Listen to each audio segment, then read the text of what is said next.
sanad jadi qadhi itu ya semuanya seperti yang diceritakan Reza, hakimnya itu bingung.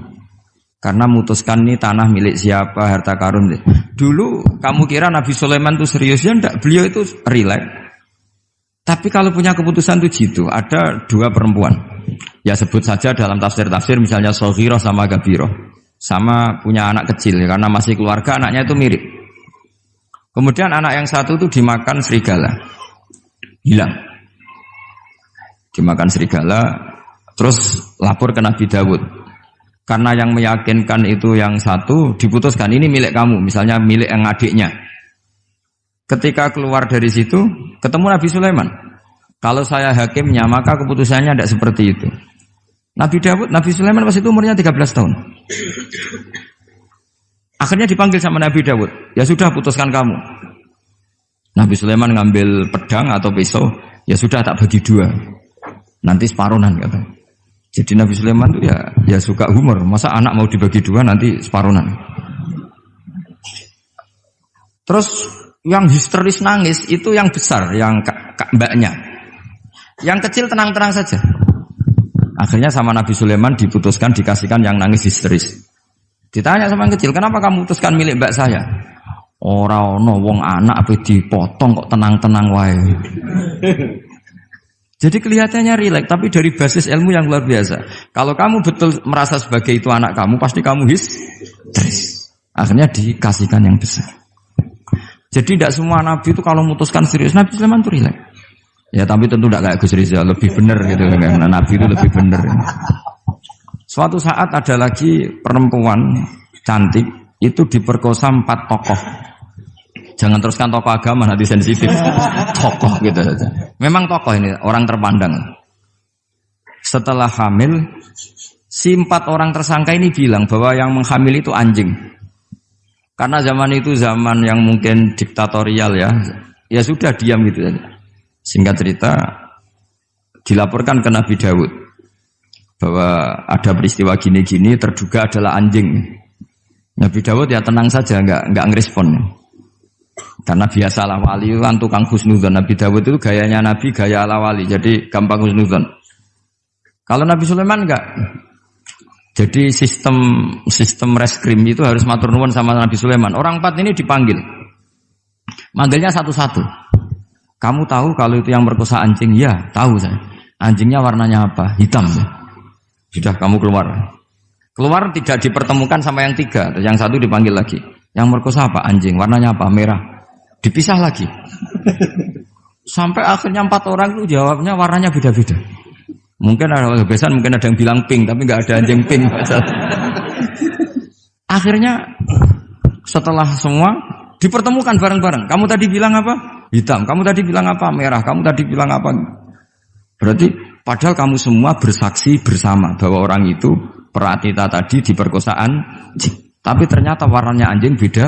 Terus akhirnya Nabi Sulaiman bilang, anjingnya ya kamu itu. Akhirnya mereka ngaku sebagai apa? Pemerkosa.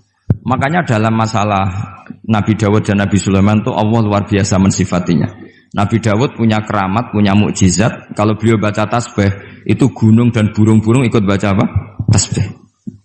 Semuanya ikut baca tasbih. Yusabbihna bil asyi wal isyraq wa tayra mahsyurah kulullahu awwab.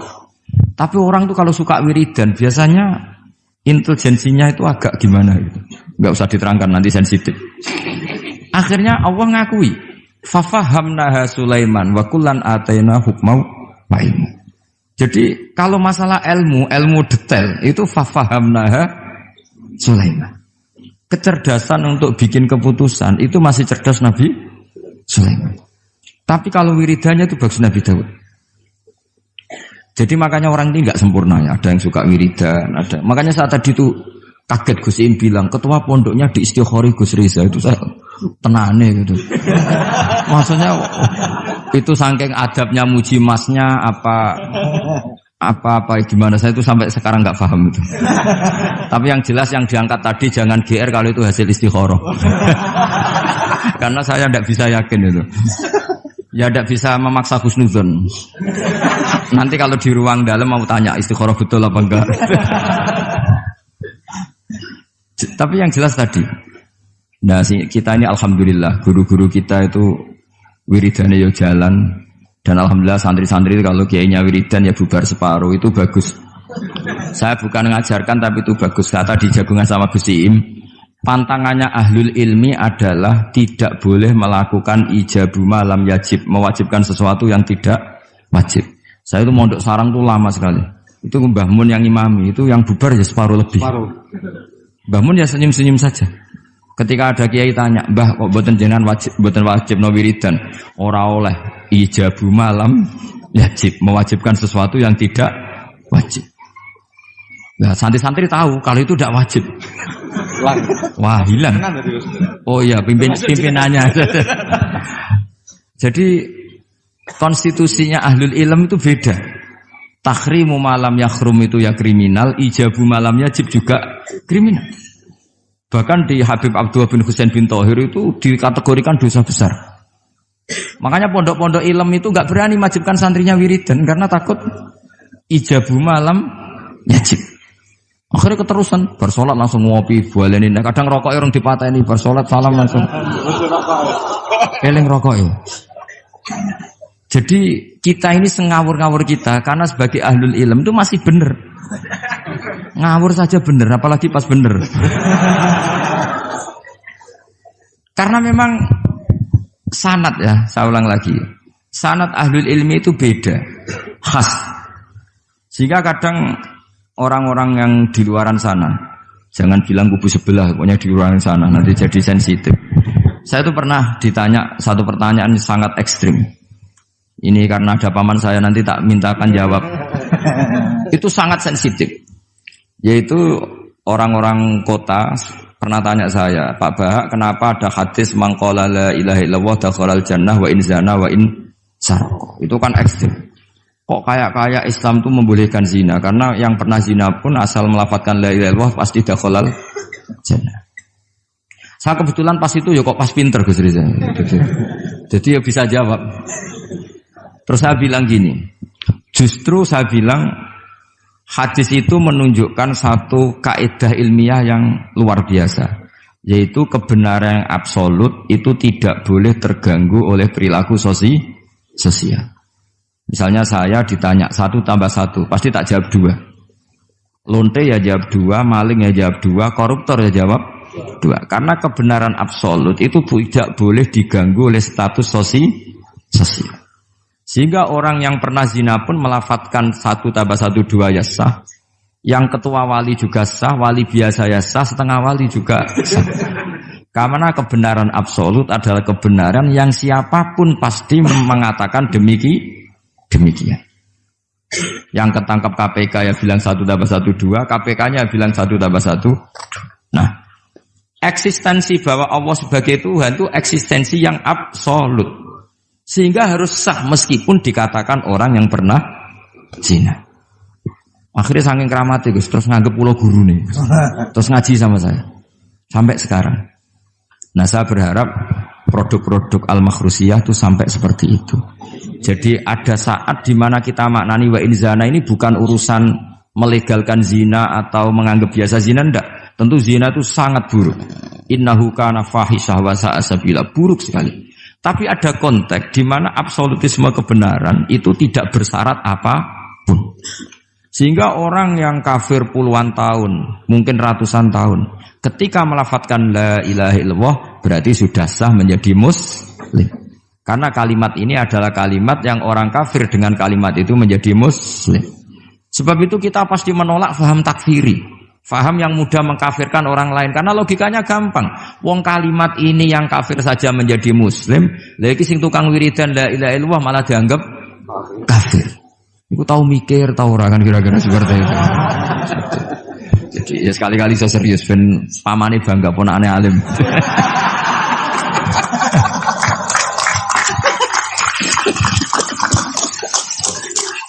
Jadi saya terpaksa ngetokno alim saya ben paman bangga gitu. Ponakanku ya alim pemeneh pamane.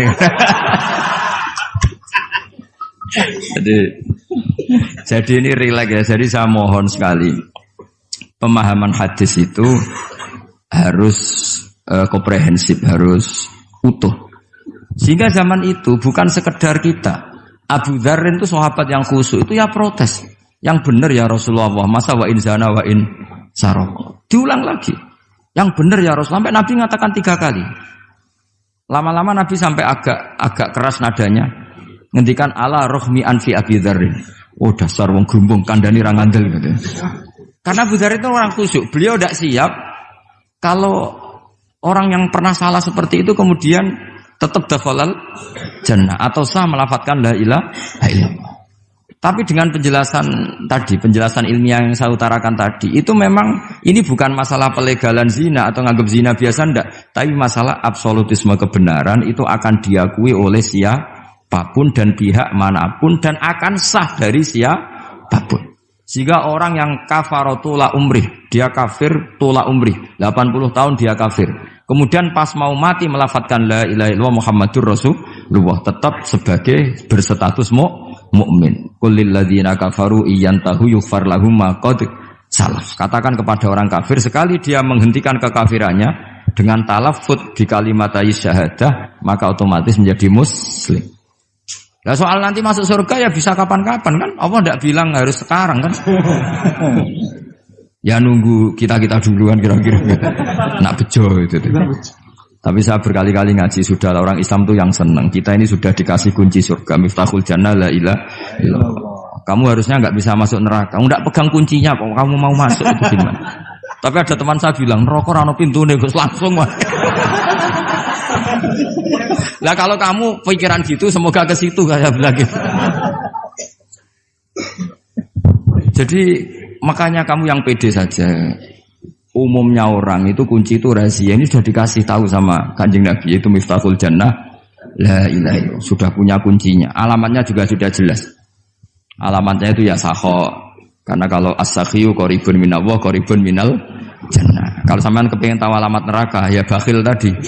Itu qaribun minan nar. Jadi kalau kamu tanya alamat neraka di mana Gus? Kalau kamu medit, dikir, ya itu dekat-dekat situ. Itu neraka. Nah saya enggak di dekat-dekat situ, makanya saya enggak tahu neraka di mana saya. Jadi saya mohon sekali, di balik saya sering guyon sama Gus Riza Gusim, kita ini membawa sanad yang berat. Karena di sini ada zuriatnya Kiai Makhrus, ada zuriatnya leluhur saya. Harus zuriatam ba'duha mim. Jangan sampai buyut-buyut kita yang sudah meninggal statusnya rubah karena ulah para cucunya. Kayak yang dialami tadi Yahuda bin Yakub bin Ishak bin Ibrahim. Nah kita tidak pernah tahu Yahuda itu apakah agama, apa marga. Itu masih jadi perdebatan. Karena kalau kamu kritik sebagai agama juga nanti repot karena ada ayat innalladzina amanu walladzina hadu wan nasara wassabiin. Terus man amana billahi wal yaumil akhir. Artinya ada ayat di mana orang-orang iman dan orang-orang hadu. Nah, kalau hadu ini kamu anggap satu faham agama nanti repot. Masa Yahudi kok disejajarkan innalladzina amanu walladzina hadu. Makanya ini jadi perdebatan para ahli tafsir. Makanya ada ahli tafsir maknanya innalladzina amanu walladzina hadu lan wong sing tau Yahudi. Ini balaghah bi'tibari makana. Pakai status dulu. Mau tidak mau secara bahasa memang seperti itu. Misalnya ada preman tobat di tangan Gus Riza mesti bilang, "Gus iki preman sing wis tobat." Jare wis tobat kok diarani preman. Itu namanya bi'tibari makana. Jadi dengan status yang dulu. Iki wong kafir tapi saiki wis Islam. Lho wis Islam kok diarani wong kafir. Ya, ada yang maknani sehingga enggak perlu kamu jadi orang liberal yang menyamakan semua agama terus dalil innalladzina amanu walladzina hadu wan nasara wasabiin man amana. Semua agama itu sama. Buktinya ayat itu sama, pakai wawu ataf. Iku ora tau ngaji tafsir Mbak Gus Riza kira-kira gitu. Kalau sudah ngaji tafsir insyaallah enggak akan seperti itu. Jadi ayat itu ada ilmunya. Dan alhamdulillah di pondok sini, di pondok Lirboyo juga diajarkan ilmu balaghah. Jadi kadang penamaan itu bukan sekarang tapi bi'tibari makana. Ngitung dulu. Paham ya? Kayak kita mengatakan ini kafir tapi sudah Islam. Itu paradok enggak? Wong sudah Islam kok dikatakan kafir. Iki dhisik santi goblok, saiki wis pinter. Goblok kok pinter. Ya, ngoten mawon Gus, mau karena bingung. Assalamualaikum warahmatullahi wabarakatuh. Waalaikumsalam warahmatullahi wabarakatuh.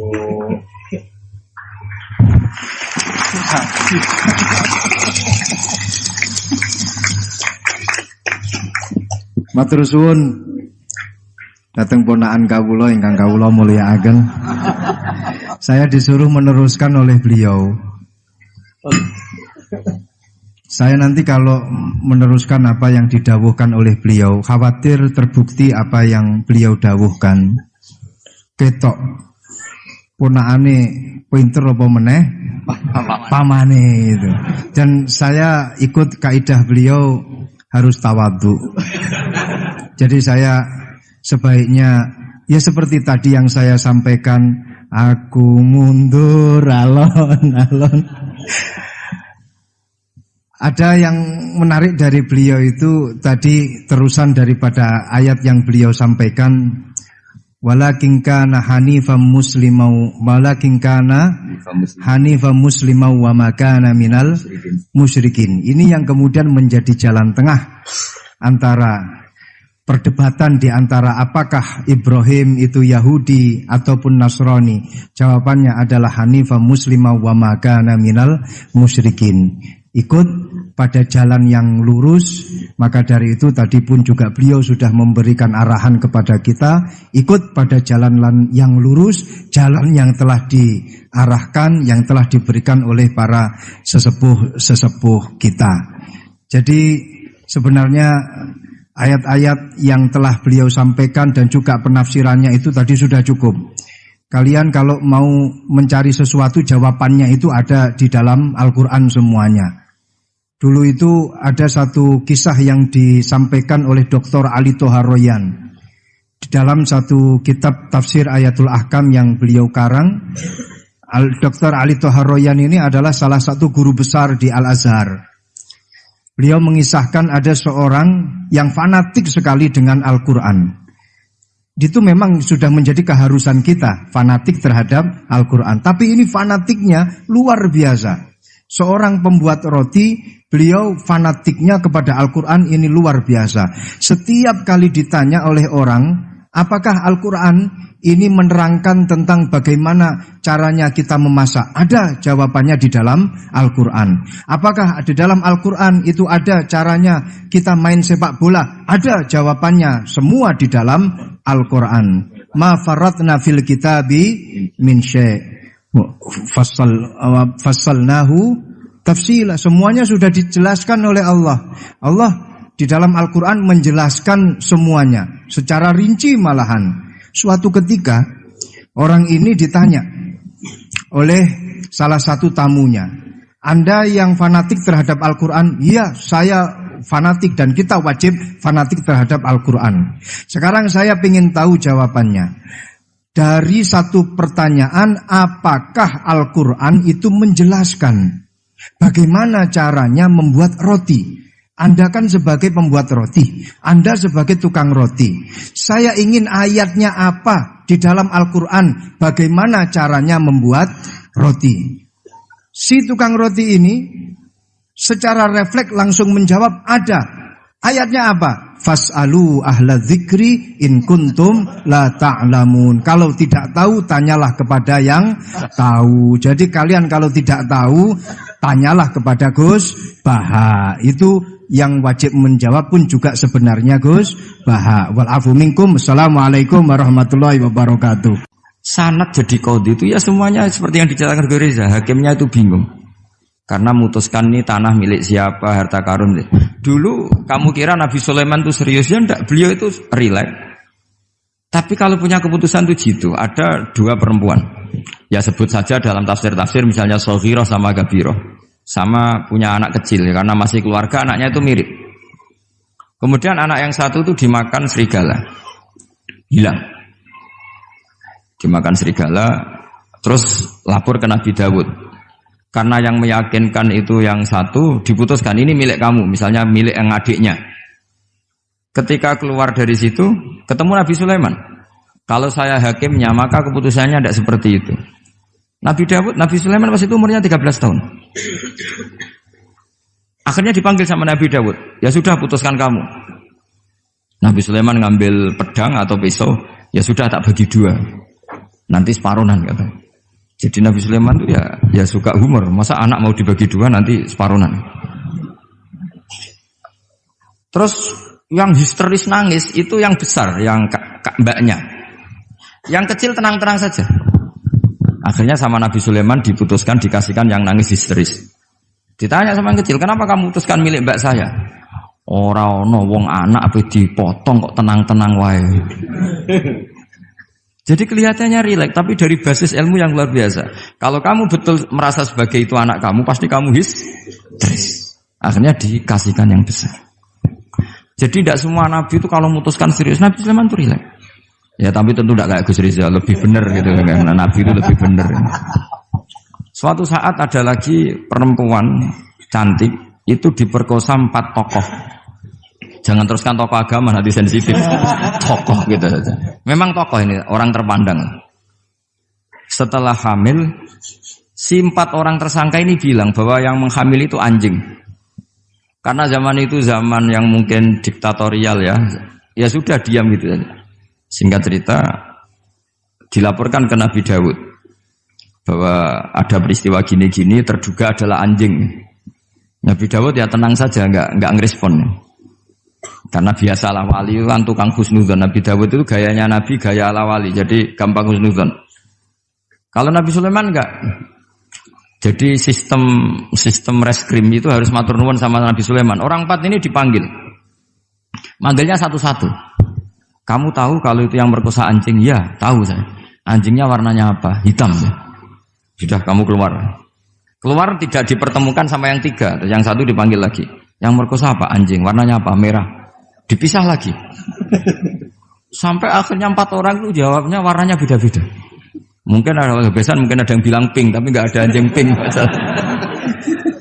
Akhirnya setelah semua dipertemukan bareng-bareng. Kamu tadi bilang apa? Hitam. Kamu tadi bilang apa? Merah. Kamu tadi bilang apa? Berarti padahal kamu semua bersaksi bersama bahwa orang itu Pratita tadi diperkosaan anjing. Tapi ternyata warnanya anjing beda. Terus akhirnya Nabi Sulaiman bilang, anjingnya ya kamu itu. Akhirnya mereka ngaku sebagai apa? Pemerkosa. Makanya dalam masalah Nabi Dawud dan Nabi Sulaiman itu Allah luar biasa mensifatinya. Nabi Dawud punya keramat, punya mukjizat. Kalau beliau baca tasbih, itu gunung dan burung-burung ikut baca apa? Tasbih. Semuanya ikut baca tasbih. Yusabbihna bil asyi wal isyraq wa tayra mahsyurah kulullahu awwab. Tapi orang tuh kalau suka wiridan biasanya intelijensinya itu agak gimana gitu. Enggak usah diterangkan nanti sensitif. Akhirnya Allah ngakui, fafahamnaha Sulaiman wa kullan ataina hukmau wa ilmu. Jadi kalau masalah ilmu detail itu fafahamnaha Sulaiman. Kecerdasan untuk bikin keputusan itu masih cerdas Nabi Sulaiman. Tapi kalau wiridannya itu bagus Nabi Dawud. Jadi makanya orang ini nggak sempurna ya. Ada yang suka wiridan, ada. Makanya saat tadi itu kaget Gus Im bilang ketua pondoknya di Istighori Gus Riza itu saya tenane gitu.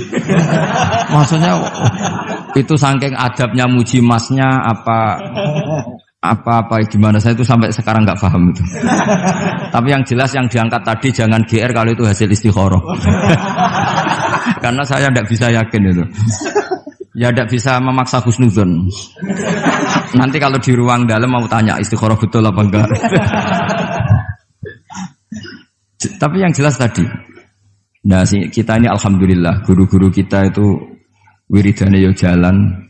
Dan alhamdulillah santri-santri itu kalau kiainya wiridan ya bubar separuh itu bagus.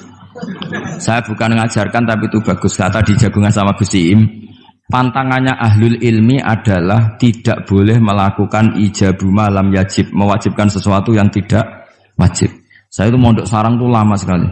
Itu Mbah Mun yang imami, itu yang bubar ya separuh lebih. Mbah Mun ya senyum-senyum saja. Ketika ada kiai tanya, "Mbah, kok boten jenengan boten wajib no wiridan?" Ora oleh ijabu malam yajib, mewajibkan sesuatu yang tidak wajib. Nah, santri-santri tahu kalau itu tidak wajib. Wah, hilang. Oh iya, pimpinannya. Jadi konstitusinya ahlul ilm itu beda. Takhrimu malam yakhrum itu ya kriminal, ijabu malam yajib juga kriminal.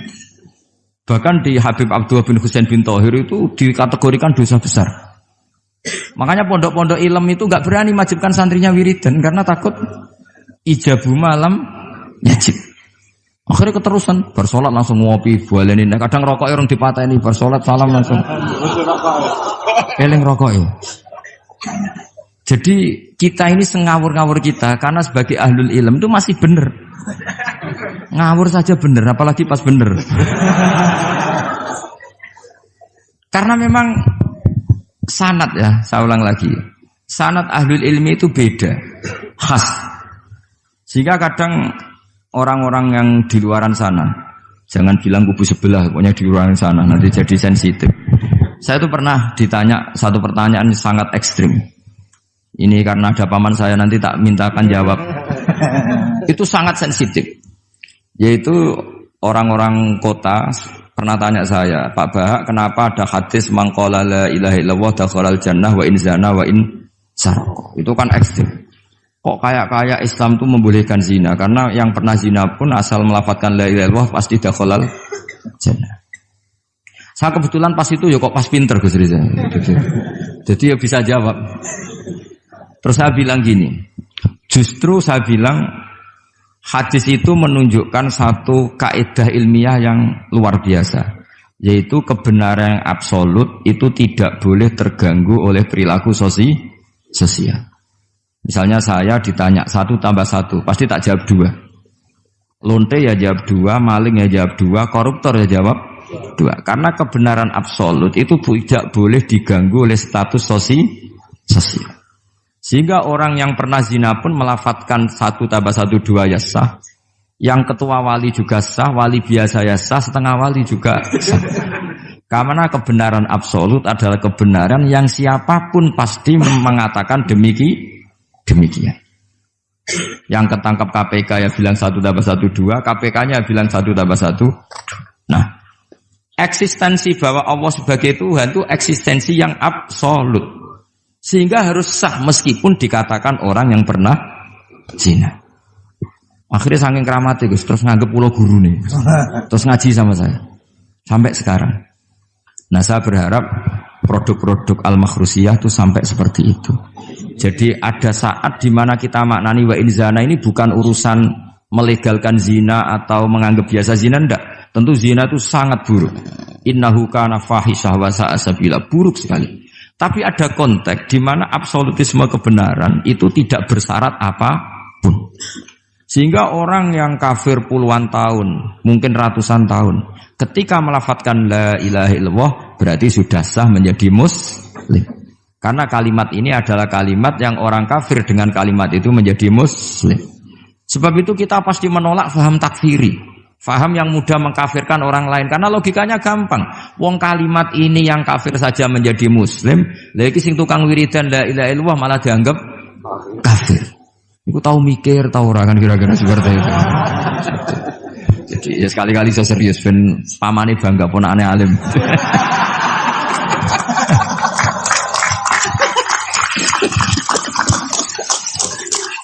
Jadi saya terpaksa ngetokno alim saya ben paman bangga gitu. Ponakanku ya alim pemenah pamane. Jadi ini rileks ya. Jadi saya mohon sekali pemahaman hadis itu harus komprehensif, harus utuh. Sehingga zaman itu bukan sekedar kita. Abu Dzar itu sahabat yang khusyuk itu ya protes.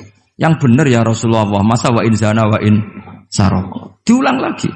Yang benar ya Rasulullah. Sampai Nabi mengatakan 3 kali. Lama-lama Nabi sampai agak keras nadanya. Ngendikan ala rohmi anfi Abi Dzarrin. Oh dasar wong grumbung kandhani ra ngandel gitu. Karena Abu Dzar itu orang khusyuk. Beliau tidak siap kalau orang yang pernah salah seperti itu kemudian tetap dakhalal jannah atau sah melafadzkan la ilaha illallah. Tapi dengan penjelasan ilmiah yang saya utarakan tadi, itu memang ini bukan masalah pelegalan zina atau nganggap zina biasa, enggak. Tapi masalah absolutisme kebenaran itu akan diakui oleh siapapun dan pihak manapun dan akan sah dari siapapun. Sehingga orang yang kafaratula umrih, dia kafir tula umrih, 80 tahun dia kafir.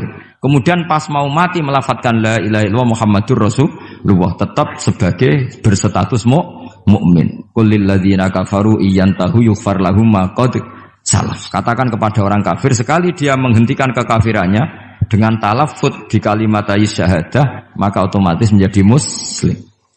Nah soal nanti masuk surga ya bisa kapan-kapan kan? Allah tidak bilang harus sekarang kan? Ya nunggu kita duluan kira-kira gitu. Nak bejo itu. Tapi saya berkali-kali ngaji sudah orang Islam tuh yang senang. Kita ini sudah dikasih kunci surga, miftahul jannah la ilaha illallah. Kamu harusnya nggak bisa masuk neraka. Kamu nggak pegang kuncinya kok. Kamu mau masuk itu gimana? Tapi ada teman saya bilang, neraka ora ono pintune Gus langsung mah. Lah kalau kamu pikiran gitu semoga ke situ saya bilang gitu. Jadi makanya kamu yang pede saja. Umumnya orang itu kunci itu rahasia. Ini sudah dikasih tahu sama Kanjeng Nabi yaitu miftahul jannah la ilaha illallah. Sudah punya kuncinya. Alamatnya juga sudah jelas. Alamatnya itu ya sakho. Karena kalau as-sakhiyu qaribun minallah qaribun minal jannah. Kalau sampean kepengin tahu alamat neraka ya bakhil tadi. Itu qaribun minan nar. Jadi kalau kamu tanya alamat neraka di mana Gus? Kalau kamu medit, kikir, ya itu dekat-dekat situ. Itu neraka. Nah saya nggak di dekat-dekat situ, makanya saya nggak tahu neraka di mana saya tahu.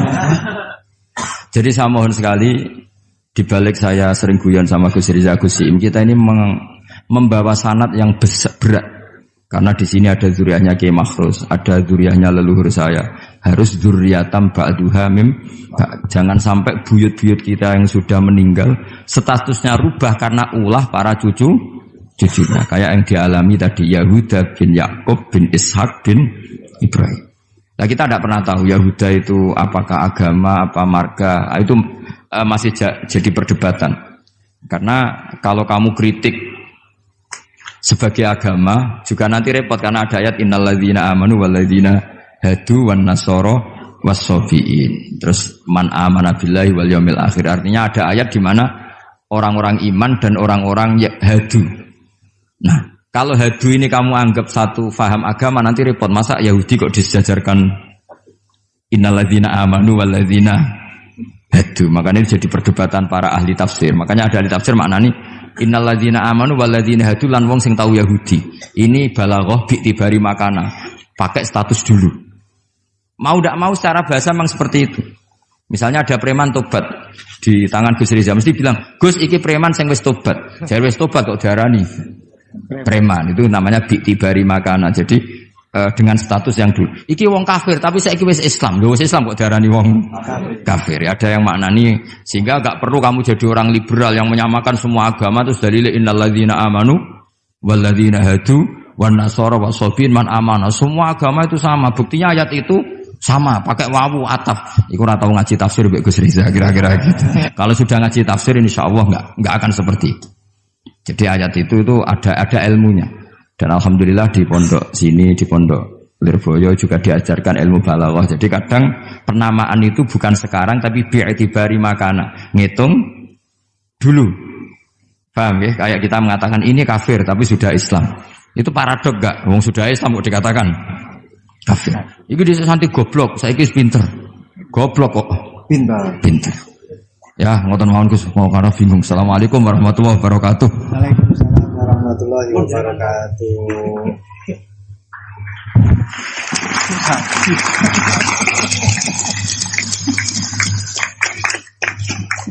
Matur suwun dateng ponakan kawula ingkang kawula mulyakaken. Saya disuruh meneruskan oleh beliau. Saya nanti kalau meneruskan apa yang didawuhkan oleh beliau, khawatir terbukti apa yang beliau dawuhkan.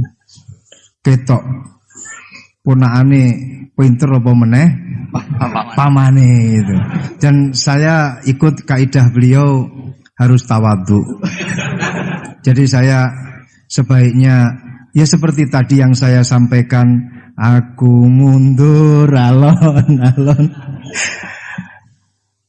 Ada yang menarik dari beliau itu tadi terusan daripada ayat yang beliau sampaikan, walakin kana hanifan muslimau wa ma kana minal musyrikin. Ini yang kemudian menjadi jalan tengah antara perdebatan di antara apakah Ibrahim itu Yahudi ataupun Nasrani. Jawabannya adalah hanifan muslimau wa ma kana minal musyrikin.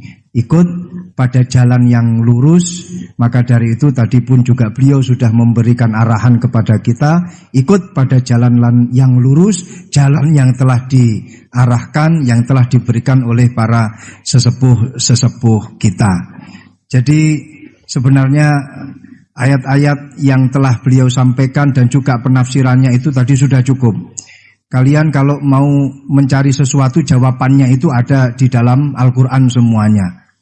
Dulu itu ada satu kisah yang disampaikan oleh Dr. Ali Toharoyan di dalam satu kitab tafsir Ayatul Ahkam yang beliau karang.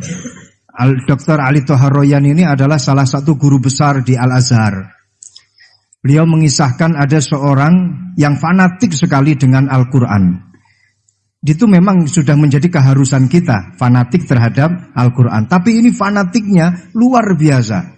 Seorang pembuat roti, beliau fanatiknya kepada Al-Quran ini luar biasa. Setiap kali ditanya oleh orang, apakah Al-Quran ini menerangkan tentang bagaimana caranya kita memasak? Ada jawabannya di dalam Al-Quran. Apakah di dalam Al-Quran itu ada caranya kita main sepak bola? Ada jawabannya, semua di dalam Al-Quran. Ma faratna fil kitabi min syai'.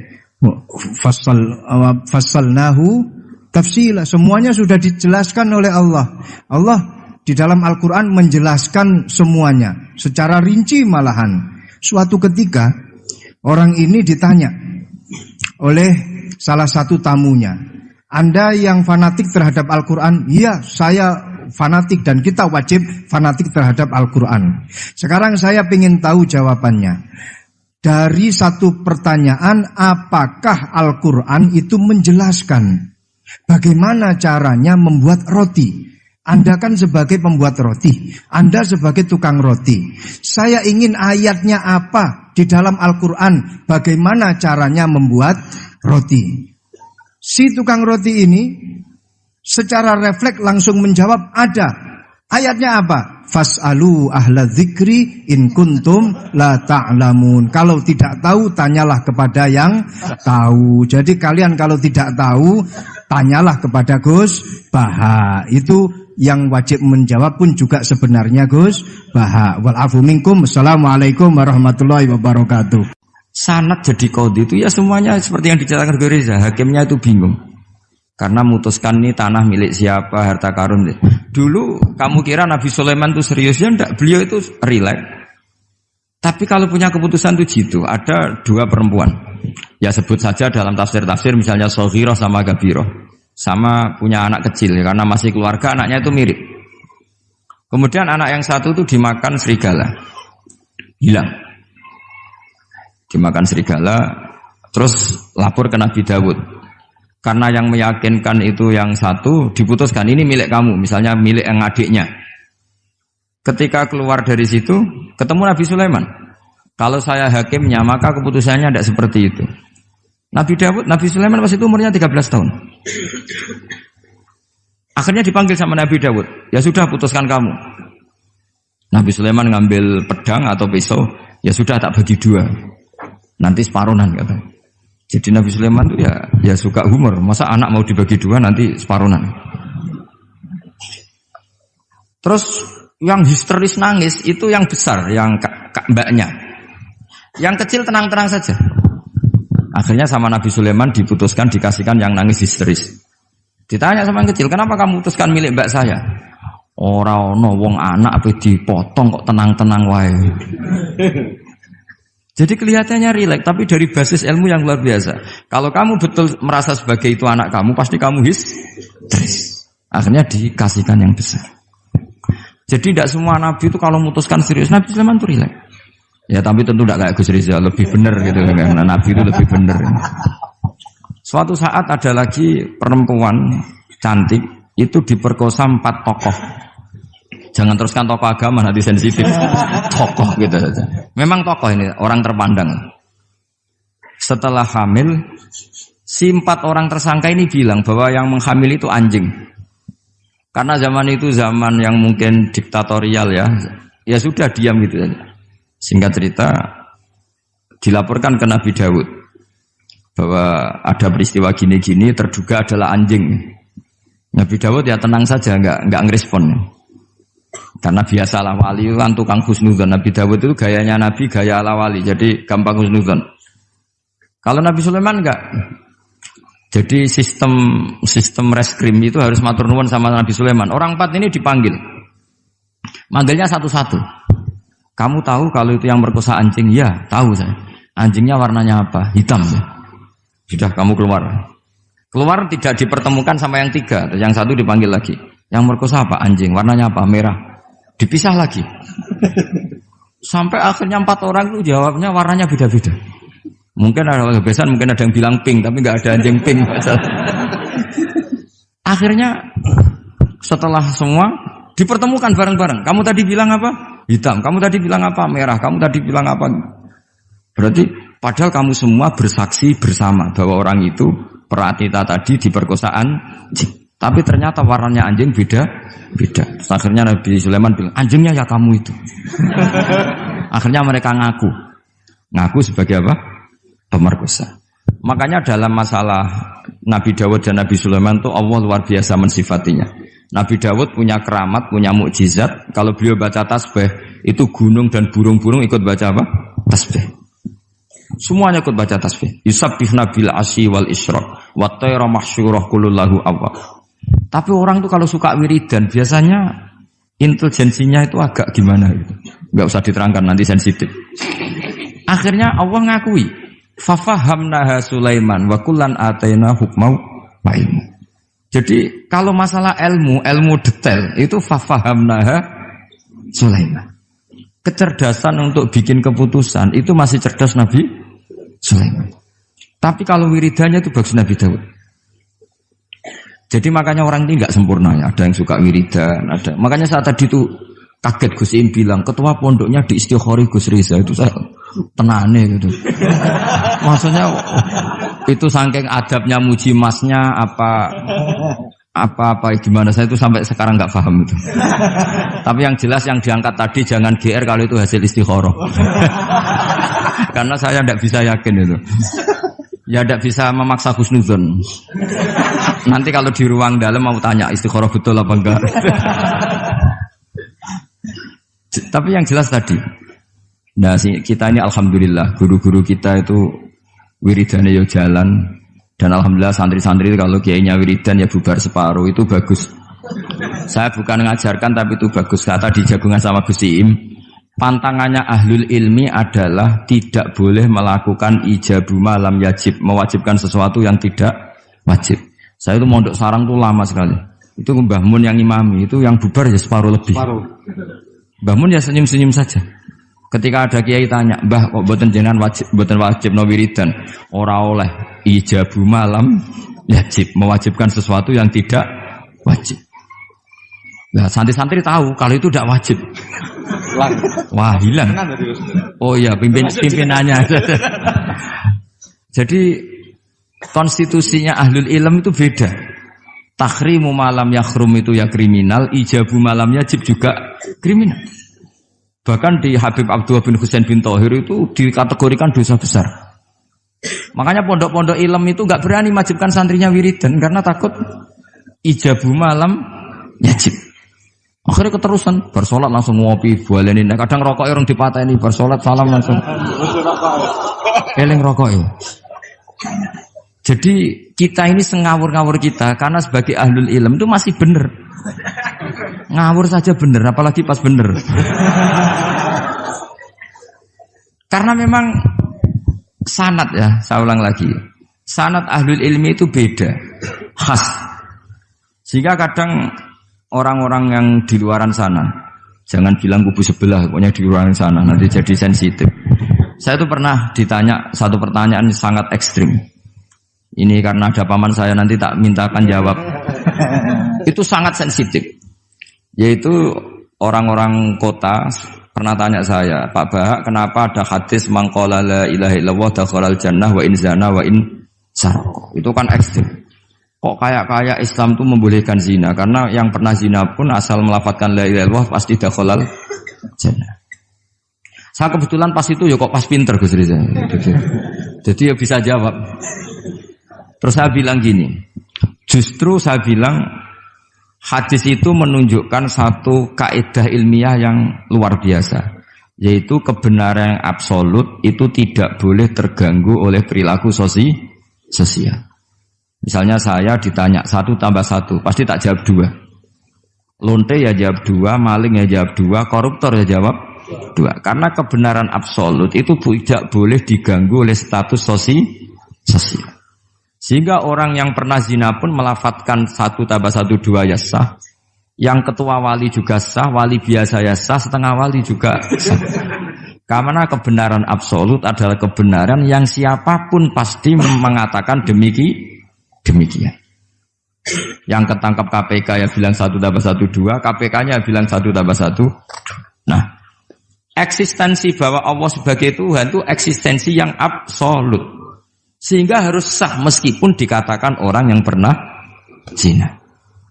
Akhirnya saking keramatnya Gus, terus nganggep pulau guru nih, terus ngaji sama saya sampai sekarang. Nah saya berharap produk-produk al-makhrusiyah itu sampai seperti itu. Jadi ada saat di mana kita maknani wa in zina ini bukan urusan melegalkan zina atau menganggap biasa zina, enggak. Tentu zina itu sangat buruk. Innahu kana fahisyah wa sa'a sabila, buruk sekali. Tapi ada konteks di mana absolutisme kebenaran itu tidak bersyarat apapun. Sehingga orang yang kafir puluhan tahun, mungkin ratusan tahun, ketika melafadzkan la ilaha illallah berarti sudah sah menjadi muslim. Karena kalimat ini adalah kalimat yang orang kafir dengan kalimat itu menjadi muslim. Sebab itu kita pasti menolak faham takfiri. Faham yang mudah mengkafirkan orang lain. Karena logikanya gampang. Wong kalimat ini yang kafir saja menjadi muslim. Lagi sing tukang wiridan la ilaha illallah malah dianggap kafir. Iku tahu mikir, tahu orang kan kira-kira seperti itu.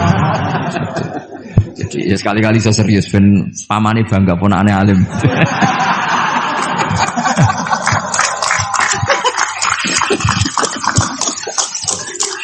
Jadi saya terpaksa ngetokno alim saya ben paman bangga gitu. Ponakanku ya alim pemeneh pamane. Jadi ini rileks ya. Jadi saya mohon sekali pemahaman hadis itu harus komprehensif, harus utuh. Sehingga zaman itu bukan sekedar kita. Abu Dzar itu sahabat yang khusyuk itu ya protes. Yang benar ya Rasulullah, masa wa in zana wa in saroko. Diulang lagi. Yang benar ya Rasulullah. Sampai Nabi mengatakan 3 kali. Lama-lama Nabi sampai agak keras nadanya. Ngendikan ala rohmi anfi Abi Dzarrin. Oh dasar wong grumbung kandhani ra ngandel gitu. Karena Abu Dzar itu orang khusyuk. Beliau tidak siap kalau orang yang pernah salah seperti itu kemudian tetap dakhalal jannah atau sah melafadzkan la ilaha illallah. Tapi dengan penjelasan ilmiah yang saya utarakan tadi, itu memang ini bukan masalah pelegalan zina atau nganggap zina biasa, enggak. Tapi masalah absolutisme kebenaran itu akan diakui oleh siapapun dan pihak manapun dan akan sah dari siapapun. Sehingga orang yang kafaro tula umrih, dia kafir tula umrih, 80 tahun dia kafir.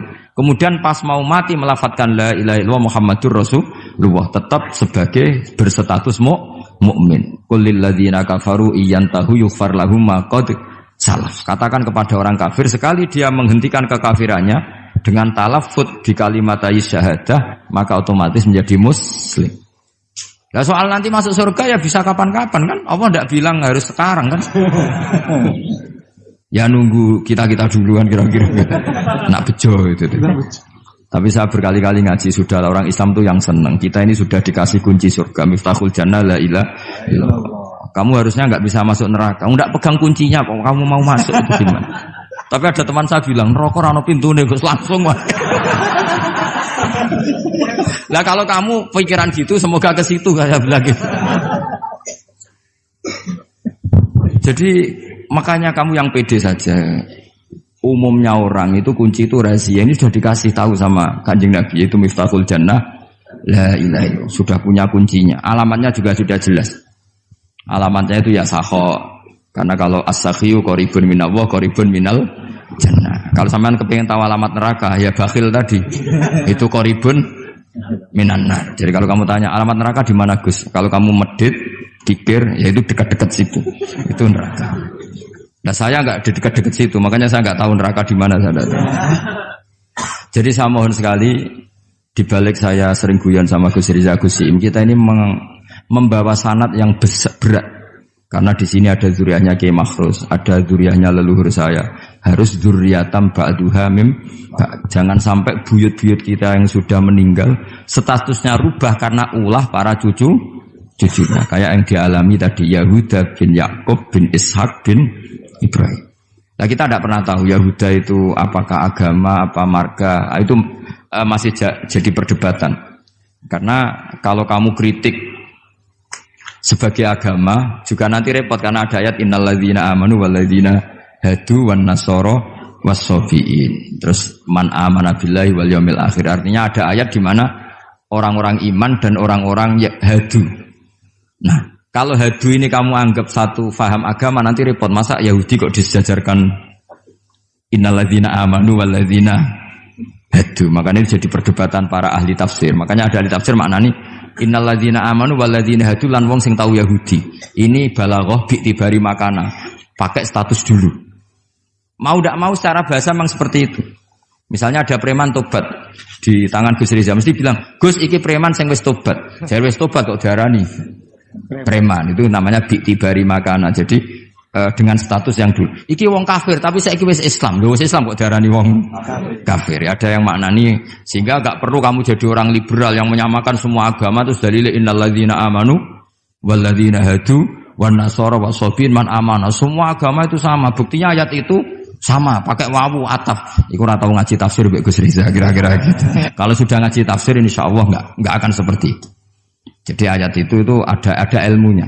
Dan alhamdulillah di pondok sini, di pondok Lirboyo juga diajarkan ilmu balaghah. Jadi kadang penamaan itu bukan sekarang tapi bi'tibari makana. Ngitung dulu. Paham ya? Kayak kita mengatakan ini kafir tapi sudah Islam. Itu paradok enggak? Wong sudah Islam kok dikatakan kafir. Iku dhisik santi goblok, saiki wis pinter. Goblok kok pinter. Ya, ngoten mawon Gus, mau karena bingung. Assalamualaikum warahmatullahi wabarakatuh. Waalaikumsalam warahmatullahi wabarakatuh.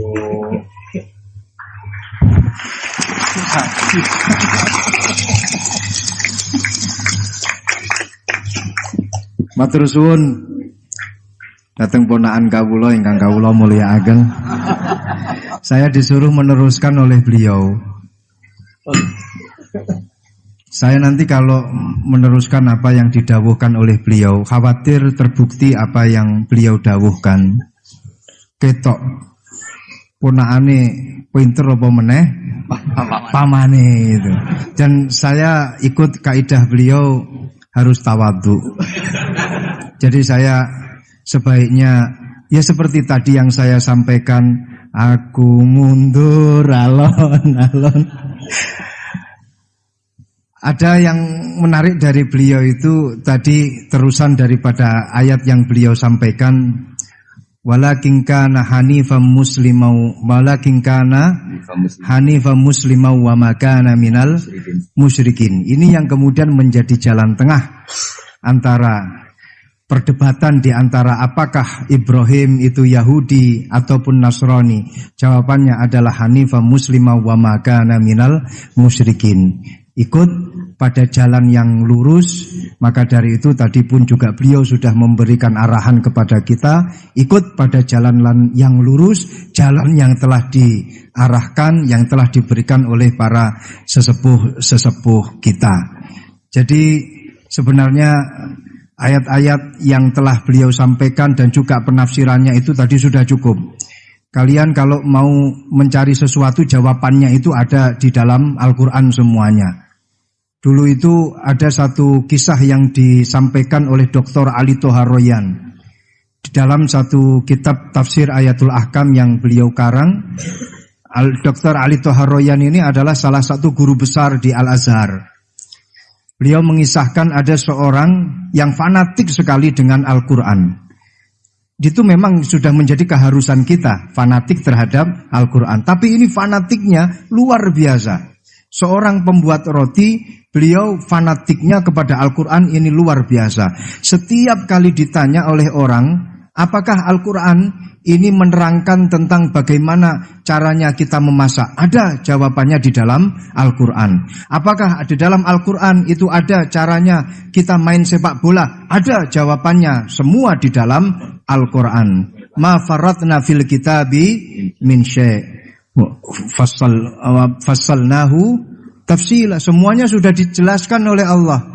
Allah di dalam Al-Quran menjelaskan semuanya secara rinci malahan. Suatu ketika orang ini ditanya oleh salah satu tamunya, Anda yang fanatik terhadap Al-Quran? Iya, saya fanatik dan kita wajib fanatik terhadap Al-Quran. Sekarang saya ingin tahu jawabannya. Dari satu pertanyaan, apakah Al-Quran itu menjelaskan bagaimana caranya membuat roti?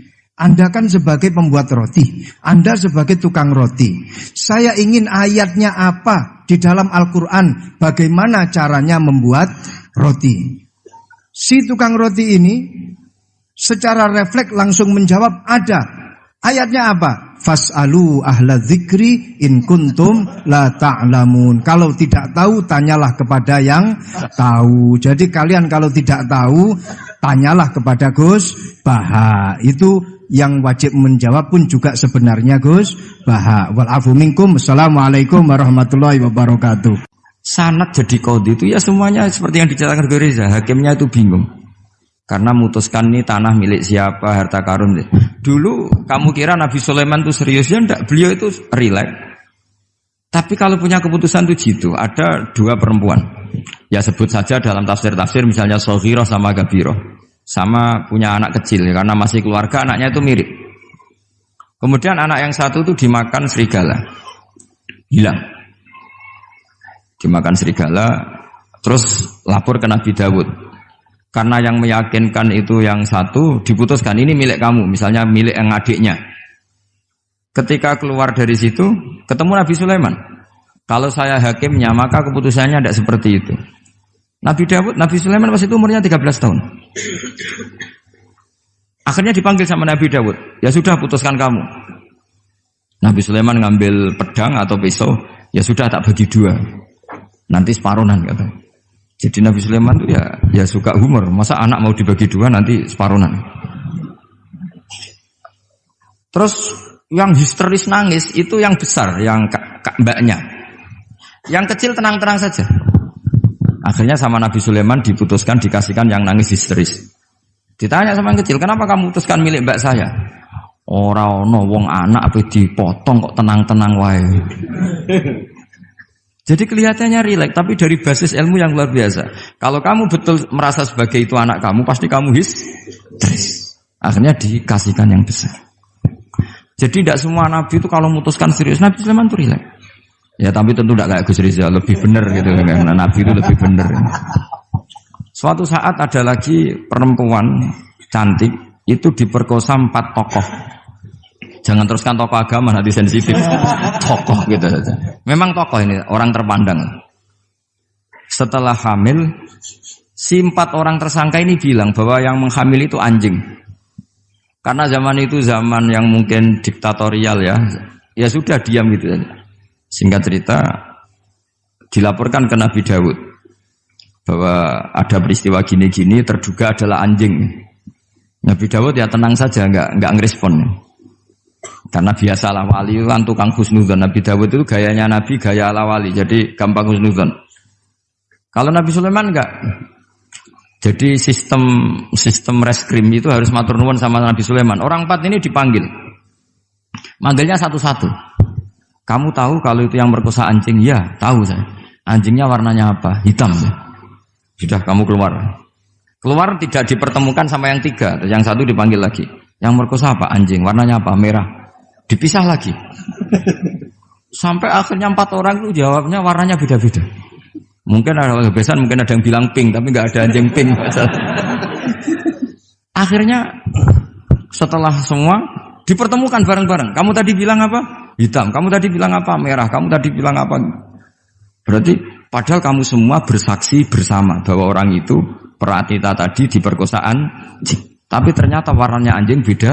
Terus akhirnya Nabi Sulaiman bilang, anjingnya ya kamu itu. Akhirnya mereka ngaku sebagai apa? Pemerkosa. Makanya dalam masalah Nabi Dawud dan Nabi Sulaiman itu Allah luar biasa mensifatinya. Nabi Dawud punya keramat, punya mukjizat. Kalau beliau baca tasbih, itu gunung dan burung-burung ikut baca apa? Tasbih. Semuanya ikut baca tasbih. Yusabbihna bil asyi wal isyraq wa tayra mahsyurah kulullahu awwab. Tapi orang tuh kalau suka wiridan biasanya intelijensinya itu agak gimana gitu. Enggak usah diterangkan nanti sensitif. Akhirnya Allah ngakui, fafahamnaha Sulaiman wa kullan ataina hukmau wa ilmu. Jadi kalau masalah ilmu detail itu fafahamnaha Sulaiman. Kecerdasan untuk bikin keputusan itu masih cerdas Nabi Sulaiman. Tapi kalau wiridannya itu bagus Nabi Dawud. Jadi makanya orang ini nggak sempurna ya. Ada yang suka wiridan, ada. Makanya saat tadi itu kaget Gus Im bilang ketua pondoknya di Istighori Gus Riza itu saya tenane gitu. Maksudnya itu saking adabnya muji masnya apa gimana saya itu sampai sekarang nggak paham itu. Tapi yang jelas yang diangkat tadi jangan GR kalau itu hasil istikharah. Karena saya tidak bisa yakin itu. Ya tidak bisa memaksa husnuzon. Nanti kalau di ruang dalam mau tanya istikharah betul apa enggak. Tapi yang jelas tadi. Nah kita ini alhamdulillah guru-guru kita itu wiridannya ya jalan. Dan alhamdulillah santri-santri kalau kiainya wiridan ya bubar separuh itu bagus. Saya bukan mengajarkan tapi itu bagus. Kata di jagungan sama Gus Im. Pantangannya ahlul ilmi adalah tidak boleh melakukan ijabu malam yajib, mewajibkan sesuatu yang tidak wajib. Saya itu mondok sarang tuh lama sekali. Itu Mbah Mun yang imami, itu yang bubar ya separuh lebih. Mbah Mun ya senyum-senyum saja. Ketika ada kiai tanya, "Mbah kok boten jenengan boten wajib no wiridan?" Ora oleh ijabu malam yajib, mewajibkan sesuatu yang tidak wajib. Nah, santri-santri tahu kalau itu tidak wajib. Wah, hilang.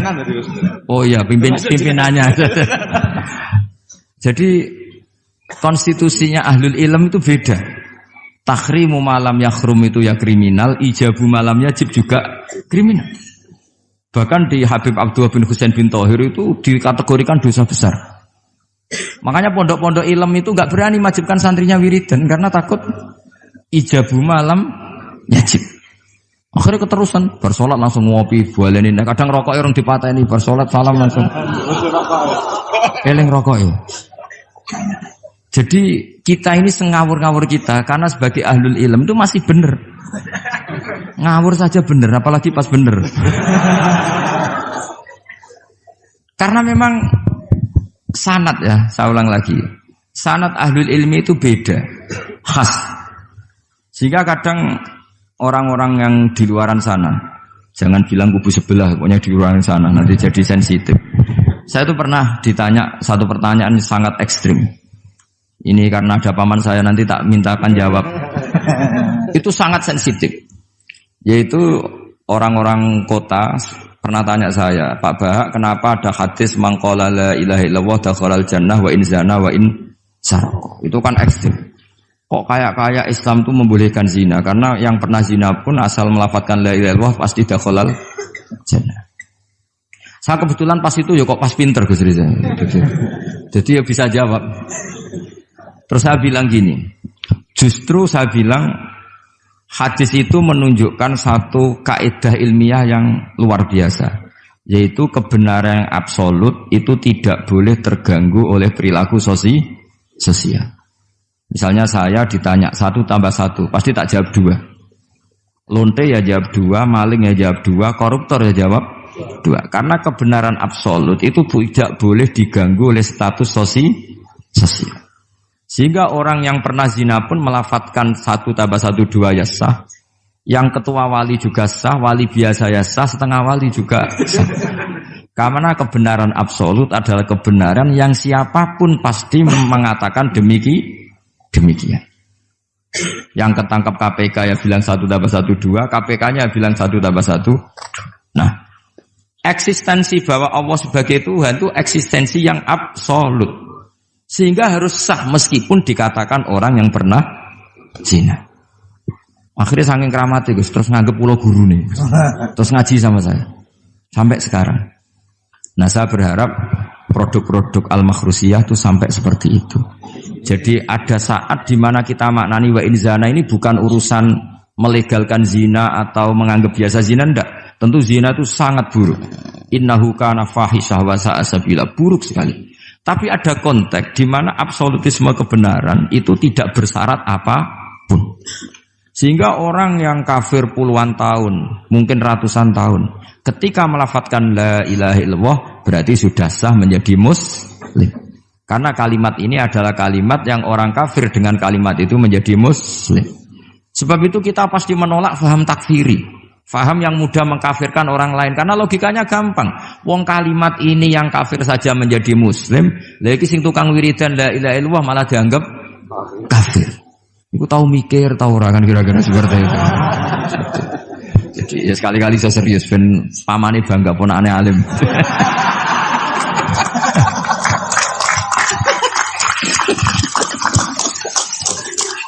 Jadi saya terpaksa ngetokno alim saya ben paman bangga gitu. Ponakanku ya alim pemeneh pamane. Jadi ini rileks ya. Jadi saya mohon sekali pemahaman hadis itu harus komprehensif, harus utuh. Sehingga zaman itu bukan sekedar kita. Abu Dzar itu sahabat yang khusyuk itu ya protes. Yang benar ya Rasulullah, masa wa in zana wa in sarok. Diulang lagi. Yang benar ya Rasulullah. Sampai Nabi mengatakan 3 kali. Lama-lama Nabi sampai agak keras nadanya. Ngendikan ala rohmi anfi Abi Dzarrin. Oh dasar wong grumbung kandhani ra ngandel gitu.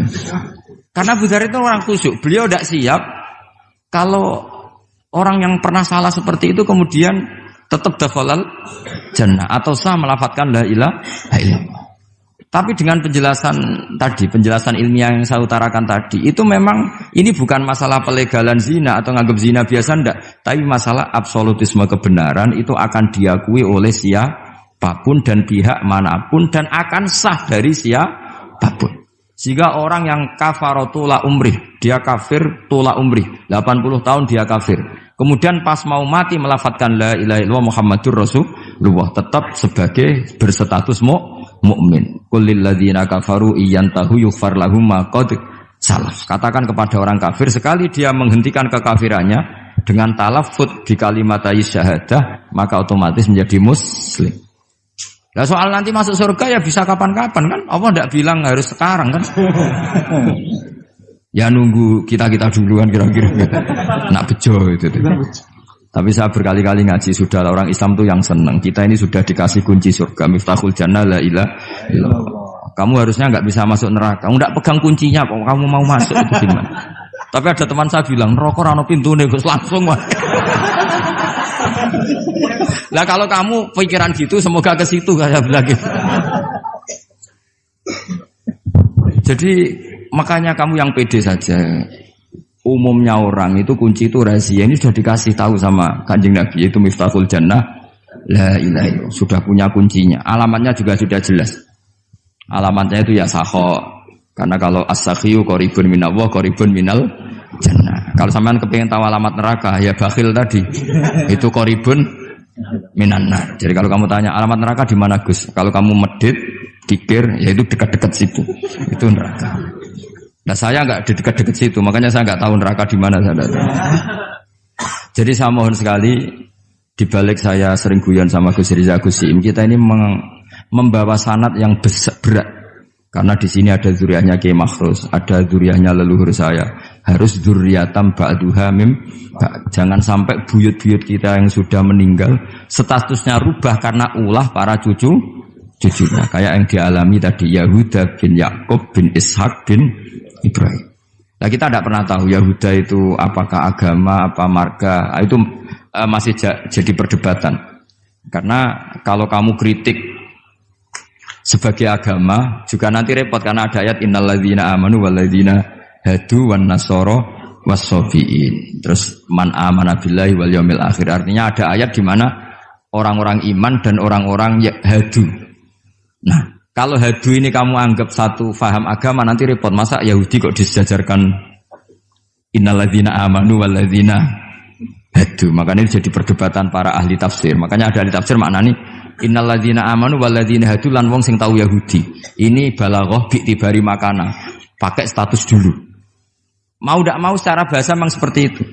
Misalnya ada preman tobat di tangan Gus Riza, mesti bilang, Gus iki preman sing wis tobat. Jare wis tobat kok diarani preman. Itu namanya bi tibari makana. Jadi dengan status yang dulu. Iki wong kafir tapi saiki wis Islam. Lho wis Islam kok diarani wong kafir. Ada yang maknani sehingga enggak perlu kamu jadi orang liberal yang menyamakan semua agama terus dalile innalladzina amanu walladzina hadu wan nasara wasabin man amana. Semua agama itu sama. Buktinya ayat itu sama, pakai wawu ataf. Iku ora tau ngaji tafsir Mbak Gus Riza kira-kira gitu. Kalau sudah ngaji tafsir insyaallah enggak akan seperti itu. Jadi ayat itu ada ilmunya. Dan alhamdulillah di pondok sini, di pondok Lirboyo juga diajarkan ilmu balaghah. Jadi kadang penamaan itu bukan sekarang tapi bi'tibari makana. Ngitung dulu. Paham ya? Kayak kita mengatakan ini kafir tapi sudah Islam. Itu paradok enggak? Wong sudah Islam kok dikatakan kafir. Iku dhisik santi goblok, saiki wis pinter. Goblok kok pinter. Ya, ngoten mawon Gus, mau karena bingung. Assalamualaikum warahmatullahi wabarakatuh. Waalaikumsalam warahmatullahi wabarakatuh.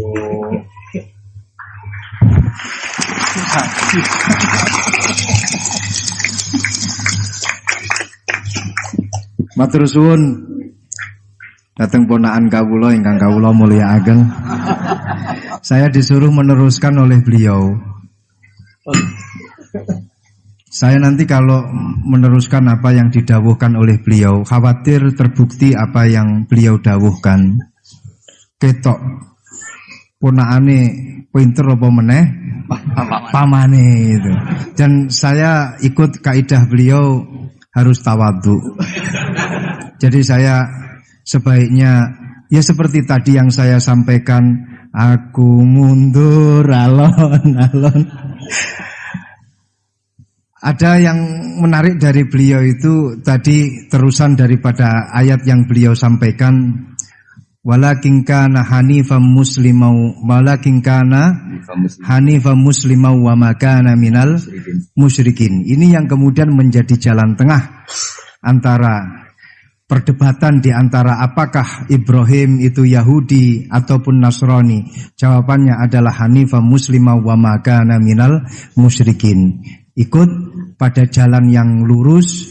Maka dari itu tadi pun juga beliau sudah memberikan arahan kepada kita, ikut pada jalan yang lurus, jalan yang telah diarahkan, yang telah diberikan oleh para sesepuh kita.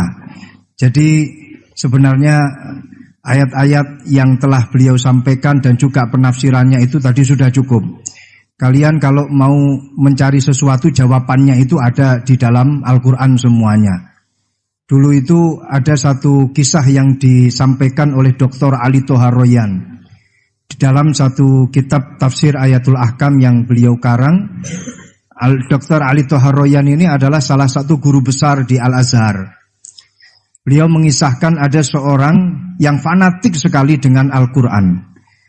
Itu memang sudah menjadi keharusan kita, fanatik terhadap Al-Quran. Tapi ini fanatiknya luar biasa. Seorang pembuat roti, beliau fanatiknya kepada Al-Quran ini luar biasa. Setiap kali ditanya oleh orang, apakah Al-Quran ini menerangkan tentang bagaimana caranya kita memasak? Ada jawabannya di dalam Al-Quran. Apakah di dalam Al-Quran itu ada caranya kita main sepak bola? Ada jawabannya, semua di dalam Al-Quran. Ma faratna fil kitabi min syai'. Fassalnahu tafsila. Semuanya sudah dijelaskan oleh Allah.